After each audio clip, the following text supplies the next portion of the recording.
Right, everybody, please continue enjoying your lunch, and we'll get started. Chuck, thanks for being here. Do you have your car waiting outside with the engine idling? Engine idling in case I need to run out. Do you have of little here, pole exactly. people in it, you know, Yeah. ready to hand you poles? Do you go outdoors and people hand you poles? Not quite, but I'll tell you, there's nothing like trying to figure out what real America thinks and coming to Georgetown.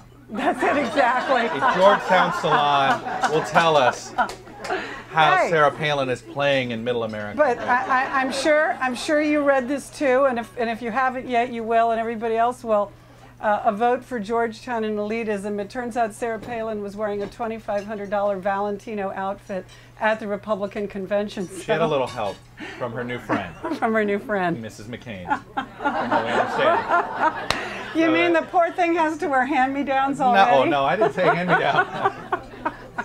but bored is she? You know, Yeah, got some well, advice. I welcome anybody who wants to come in and pour through poor Nathan's books, and they'll find out how elite we're not. But that's for another day. Today we're going to talk about you. Now this is very, you know, when I booked you, I started thinking about you, and I'm walking around, you know, thinking, not that much, don't worry, but thinking about you, and I thought, you know, Chuck's so hot, he might have a fan club, and then I went and looked it up. You've got 2 fan clubs. How did that happen? Did you I don't start know. them? I keep my head down. Fan clubs. That's new. weird. That's What? very new media. It's very sober media, apparently. Sober? Well, Sober they media. aren't. They're not very sober websites. No, they're not. They're actually kind of They've been cute. very kind. As long as they stay positive, I'm happy about it. And that I don't want them going negative, either on and me or on anybody right, else. Well, have they gone negative No, on they you? have not. No, I they have didn't not. go They've that been very- deeply no, into no, them. No, But and apparently, if one is a Chuck Todd fan, they are a Chuckalite. That's a word somebody has tried to use. Yeah. Has the Beech Nut Company or somebody tried to make a gum out of it yet? If they thought they could make money, they might. Or Charlie and the Chocolate Factory, that's a Chuckalite. Do you Growing go- up with the name Chuck, I've heard every You've heard combination. everything. Every Charlie, as somebody who had to have every Charlie Brown book. That was yeah. a standard gift that, you know, every family member thought they were being clever. But nobody let's ever give, you know, let's give him a Charlie Brown But book. nobody ever called you Chuckalite. Not that. as- I've had every other version of Do you, Chuck. do, but do you know what that even derived from? I don't. Okay, well, I guess that's acolyte not- maybe. I mean, I that guess. would be- Oh, so they. I guess. Okay, guess it's religious. There's I- a religious connection. I'm a very non-religious Everything- guy, but is okay. everything okay? But I think one thing that's interesting, I actually do go far enough back to have been a writer for Walter Cronkite, and we know what Walter represented. This is my suck-up moment.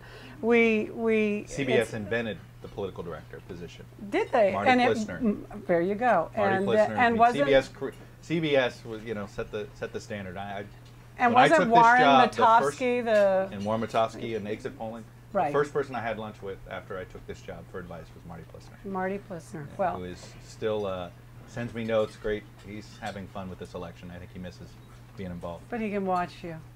Well, where I'm going with this is that we think of what Walter Cronkite represented in the last century, and he came up through the wires and then into TV.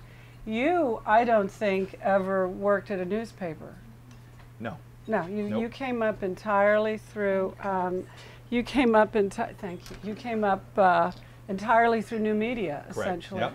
So where I'm going is, could you be like a Walter Cronkite for this century, sort of morphed with Russ Hurt? Do I get the sailboat? But where does the Chucky T part fit in? Yeah, that I'm not so sure about. I'm supposed to be really, you know. Can you be called Chucky T and like Yeah. host Meet the Press? Yeah, well, Meet the Press with Chucky T? yeah, the whole.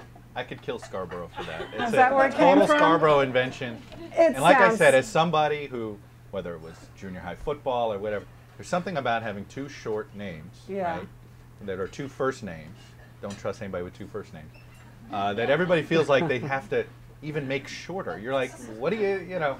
I did with my kids. I made sure I would not allow them to have 1-syllable first names. And I thought that was the one thing my parents did to terrorize me, was giving me think that that's- 1-syllable first name with the 1-syllable last. Is the root of all evil. Root of all evil. For So me, you right? weren't a Charles. You were I always. was never given a choice. I've You always were- said you this. were a That was Chuck. another thing. I've insisted with my oldest daughter's Margaret, and my youngest son is Harrison, and I've always insisted you know, That they have options. that they should have the option to do it. Give I didn't themselves know their my own name was nickname. Charles. First time I show up in kindergarten, they call out a Charles, and I don't answer. Uh-huh. I always went by Chuck. I didn't know. We're going to know you got the Meet the Press job the first time you're introduced as, joining us now is Charles Todd, I don't know. NBC News On the political Charles thing, for a little while, I tried to do a byline. I said, I got rid of it. I said, I'm not Charles. I'm not a Charles. I don't look like a Charles. You're a Chucky T. Charlie Gibson, right? He peers over the glasses. He's a Charles. A lot of people think you happened overnight because that's whatever they think when TV a does. person, yeah. You work hard for 15 years, nobody notices. And you're an overnight and sensation. you show up on TV. Oh, wow. But a lot of people do ask me, well, where was he? What was he doing? And I think that your journey is interesting because it does say a lot about where media is springing up from. But do you want to take everybody back to the Doug Bailey days? Well, I will. And I'll say this about where I started. I started in media at the Hotline back in 1992. And I always say about the Hotline, which started in 1987 and was way ahead of its time. It was always an online publication. So in 1987, think about that. It was always online. So what did that mean? That means they took this publication, which had to be no more than 50,000 characters, and you uploaded it to this system, and people dialed in to download their issue of the Hotline. The reality was nobody really had one of these modems, you know. That was well, it was a subscriber website. True, it had and maybe, most people got 500? it hand delivered. Yeah, most people got it hand delivered around town. Some people got it by fax. But it always was technically an electronic publication. When you think about the 80s, the only things online were Dow Jones and the stock market. I'm sure the porno industry was online. We just don't know how. We know it was. Yeah, I mean, they're always ahead of everybody. Al Gore right? did not start the internet. No. The porno industry did. Look, you want to figure out how to do, you know, it's sort of like everybody's trying to figure out, boy, how's video on the internet going to work? Well, this, you know, the pornography people always figure it out first, right? And then, But this was a breakthrough for politics. It was, and it was, you know, it was something. Look, the House, you had Congress was not yet really online, and then they got online, and the first thing they did after the wires was the Hotline. So it was always sort of a little bit. The Hotline in its heyday, before the internet, was an internet. It was a political internet. We would. My job first time, you know, and it was by politicians. It wasn't by journalists. Correct. It was by political strategists. And we hired for politicians. You hire diversity at the Hotline, and I carried this over when I ran it.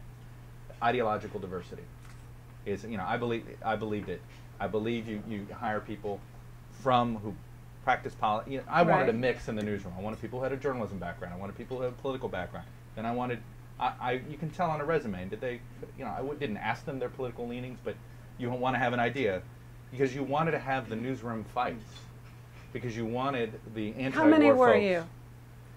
Well, when Doug Bailey started, how many were there? About 10. And then Craig Crawford succeeded Doug. Well, actually, it was a guy named Bob Balkin. Okay, then who Craig, ran it for then about you? 10 years, then Craig, and then myself. Yeah. And now it's Amy Walter, who's doing a terrific job. Do you still read it every day? Every day. Every day, absolutely. And now I figured out how to put it on my Kindle. How many of you have Kindles? Oh, you're so. Yeah, I know. They exist, but they do. Go look it up. That's how I'm reading the Woodward book. That you have time. What does Hotline cost now? What is it? About $6,500 a year. Right, and it's typically subscribed to by an organization and then disseminated to everybody and there. Congress's one subscriber has always been the, you know, so you're at Hotline and you start getting asked to be on TV shows. Well, part of it was, and I was telling a little bit of this story. So the internet comes along in '96, and National Journal, this was before the Hotline got bought by National Journal. National Journal and the Hotline get together and say, you know, we ought to start running these. We ought to try this web thing. And National Journal thought, we should put the Almanac of American Politics on the web.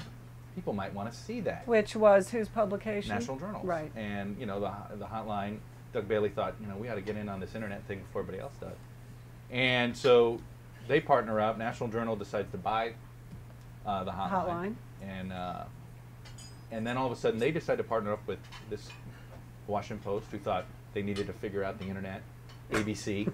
They needed to figure out the internet. This was last year. No, I'm kidding. You can't tell. I won't say that to my good friends at the Post. No. And so here we were in this partnership in '95, '96 of the Washington Post, which at the time, you know, with Newsweek.